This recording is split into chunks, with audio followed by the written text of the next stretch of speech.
सावन का महीना यानी कि श्रावण मास जो है, बहुत से लोग सावन महीना कहते हैं, बहुत से लोग श्रावण मास कहते हैं। यह हिंदू पंचांग के अनुसार चातुर्मास का यह 5वां महीना होता है और जो कि प्रारंभ हो चुका है। और इस महीने में हर सोमवार को हर दिन शिव भक्ति से ओतप्रोत होता है। यह जो महीना होता है सावन का, यह हर दिन और हर सोमवार यह शिव भक्ति से ओतप्रोत होता है। सावन का महीना है जो, वो ज़्यादातर जुलाई और अगस्त के बीच में आता है और जब वर्षा अपने चरम पर होती है और प्रकृति एक नए जीवन से जागती है, यानी कि मतलब जो बरसात से प्रकृति हरी भरी होती है, तो यह महीना ज़्यादातर या तो जुलाई में होता है या अगस्त में होता है। वैसे जुलाई में ही रहता है ज़्यादातर।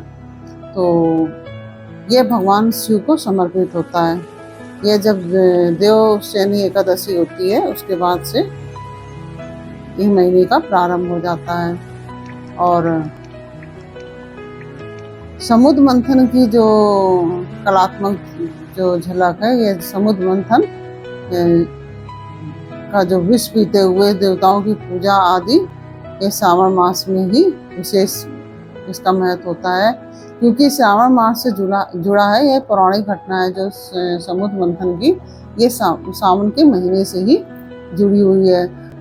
जब देवता और दानव मिलकर समुद्र का मंथन करते हैं तब निकलता है हलाल विष और ब्रह्मांड को बचाने के लिए भगवान शिव उस विष को स्वयं धारण कर लेते हैं, जिससे कि सृष्टि का विनाश न हो। विष उनके कंठ में अटक जाता है और वे नीलकंठ कहलाने लगते हैं। से तभी से श्रावण की महीना में जो श्रावण मास है उसमें भगवान शिव की पूजा की जाती है और उन्हें शांत करने के लिए ही की जाती है। दूध दही आदि का जो शिवलिंग पर चढ़ाते हैं, वह जो हलाहल विष की जो गर्मी है उसको शांत करने के लिए ही भगवान शिव पर दूध दही शहद घी चीनी आदि से अभिषेक करते हैं। शिव ध्यान में लीन नीलकंठ, यानी कि जब वो विष गले में अटक गया था, उनका कंठ नीला हो गया था, तो तब से उनका नाम एक से नीलकंठ भी पड़ गया। और इस दिन कुछ नहीं है तो आप एक लोटा जल शिव जी पर अवश्य समर्पित करें। भक्त शिवलिंग पर जल बेलपत्र धूप दीप आदि अर्पित कर सकते हैं, ताकि उस ज्वाला से जो शिव की जो विष की गर्मी है उसको शांत किया जा सके, जो कि विष से उत्पन्न हुई थी। तो इसलिए इसमें जलाभिषेक का विशेष महत्व है।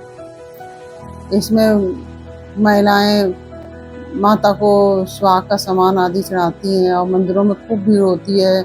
सुबह की पूजा कांवड़ियाँ गंगा जल लेके जाते हैं और भगवान शिव को अर्पित करते हैं। इस महीने में लोग व्रत रखते हैं। सावन का मास का सोमवार है, प्रदोष है, सावन मास की शिवरात्रि है।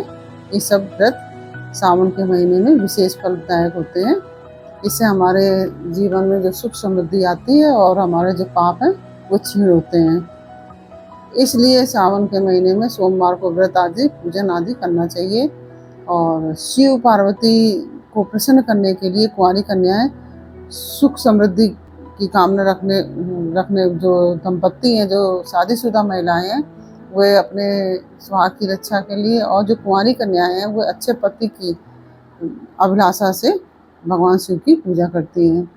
और एक और महत्वपूर्ण परंपरा है जो कि कांवड़ यात्रा है, जिसमें कांवड़ यात्रा होती है और कांवड़ यात्रा में गंगा जी से जल लेकर जो कांवड़ यात्री हैं वो जल भरकर भक्ति भाव से भगवान का भजन कीर्तन करते हुए और जाते हैं और जल अर्पित करते हैं भगवान शिव को, और उससे जल से जलाभिषेक करते हैं और ओम नमः शिवाय मंत्र आदि बोलते जाते हैं और भगवान के बहुत ही भजन आदि भी गाते जाते हैं। तो इस तरह से सावन का महीना आप जो पूजा अर्चना की जाती है भगवान शिव की, उसका विशेष महत्व है।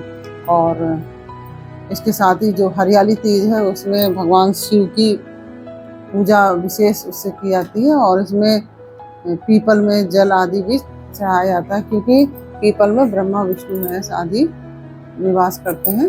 तो इस दिन पीपल में भी जल चढ़ाने का विशेष महत्व है और भगवान शिव का जलाभिषेक करें और फिर जो पुष्प चढ़ाएं। और इसमें आप यह भी कर सकते हैं कि जिससे कि 108 कोई भी चीज़ प्रतिदिन चढ़ाएं। ये मैंने पहले भी वीडियो डाल रखा है आपको।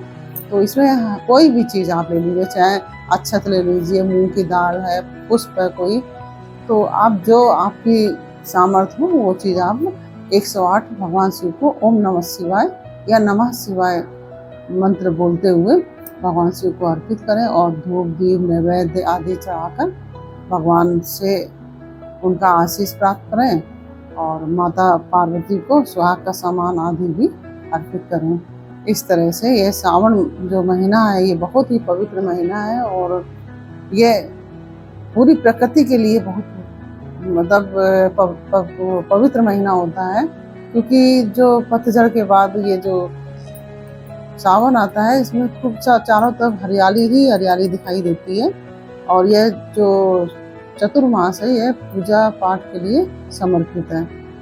इन 4 महीनों में किया हुआ जो पूजा पाठ है वह विशेष फलदायी होता है और इसमें सभी को अपनी कोशिश भर ज़्यादा से ज़्यादा पूजा करने की कोशिश करना चाहिए और इससे हमें सुख समृद्धि और भगवान शिव का आशीर्वाद प्राप्त होगा।